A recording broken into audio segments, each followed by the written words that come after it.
long before iron clangs echoed inside modern gyms, long before the world knew names like Arnold Schwarzenegger, Frank Zane, or Ronnie Coleman, strength was not a sport. Strength was survival. Please don't forget to like, share, and subscribe to the channel to help bring you more exciting content. In the ancient world, the human body was the first machine, and Africa was its earliest workshop. Here, on this vast continent, warriors sculpted themselves with rituals, stones, sand, and fire. They built strength without mirrors, without protein shakes, without fame. Their bodies were their pride, their protection, and their power. This is the lost history of bodybuilding, a history erased, forgotten, and ignored. A history that begins in Africa.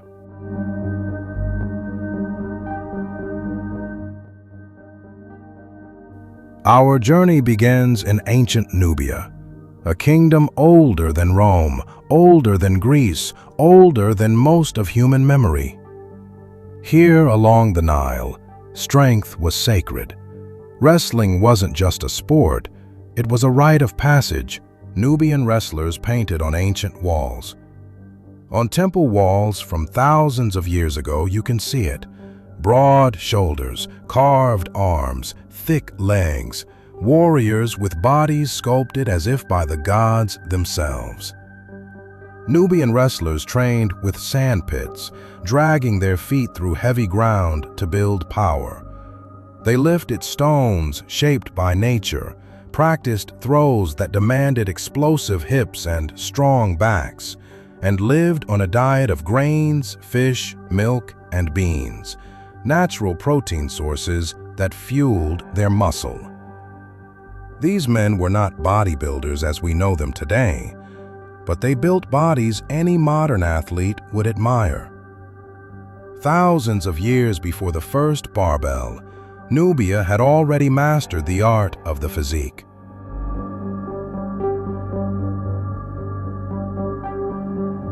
Far to the east, in the highlands of Ethiopia, strength was forged through pain, tradition, and combat. The Suri and Mercy warriors practiced Danga, the ancient stick-fighting ritual. To wield these heavy carved sticks in battle, a man needed arms like tree trunks, a back built from countless repetitions, and legs strong enough to stand firm as blows crashed around him. Young warriors trained by swinging their sticks through the air again and again, conditioning their deltoids, their forearms, their traps, their core. They did not train for aesthetics. They trained to stay alive. Yet the physiques they built, broad, powerful, symmetrical, even modern bodybuilders would stop and stare.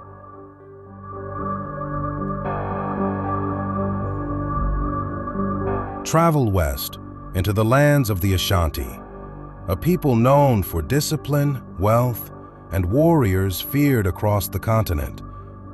The Ashanti created a strength culture long before the concept of a gym existed. Young men carried weighted logs on their shoulders, sprinted uphill with baskets of stones, climbed trees not for sport, but for strength and agility. They swung heavy blades and shields that developed shoulders, chest, and grip strength. Their training was a complete system, part calisthenics, part weightlifting, part discipline. Their muscles weren't for show. Their strength wasn't for records. Their training was designed with one purpose: to protect the Golden Kingdom. These were early bodybuilders of a different kind, sculpting power with nothing but the elements.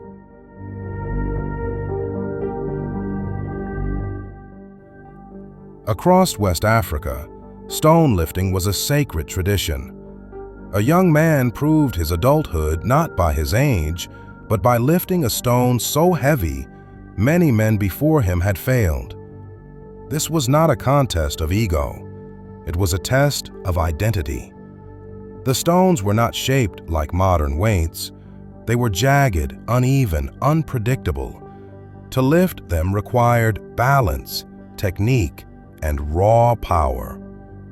These stone lifters were the ancestors of today's strongmen, and their training philosophy was simple: strength is honor.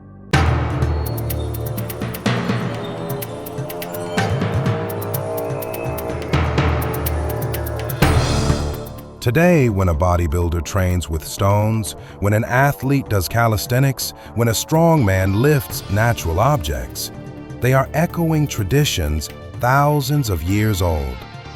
When a young man in Ghana uses cement dumbbells, when a Jamaican lifts homemade weights, when a Nigerian trains in a backyard gym, they are continuing a legacy that began before civilization itself.